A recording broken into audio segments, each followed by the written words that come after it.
বাংলাদেশ জামাতে ইসলামী থেকে সংসদ সদস্যরা নির্বাচিত হয়ে সরকার গঠন করেন, তাহলে কোন এমপি, কোন মন্ত্রী আগামীতে সরকার কিন্তু প্লট গ্রহণ করবে না। কোন এমপি এবং কোন মন্ত্রী ট্যাক্সবিহীন কোন গাড়ি চড়বে না। কোন এমপি এবং কোন মন্ত্রী তার নিজের হাতে কোনো টাকা চালাচালি করবে না।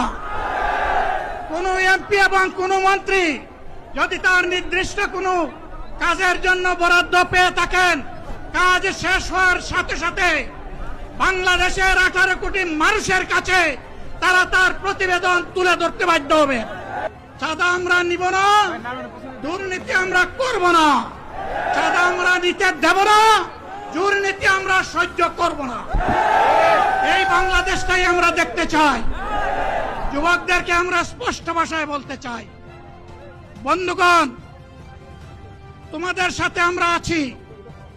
আমি আজকে জামাতের আমির হিসাবে এখানে কথা বলতে আসিনি। আমি এসেছি বাংলাদেশের 18 কোটি মানুষের একজন হয়ে কথা বলতে। আমি শিশুদের বন্ধু, আমি যুবকদের ভাই, আমি বয়স্কদের সহযোদ্ধা, আমার বোনদের আমি ভাই। সুতরাং তাদের মুক্তির জন্যই আমি দায়িত্ব নিয়ে আজকে এখানে দাঁড়িয়েছিলাম।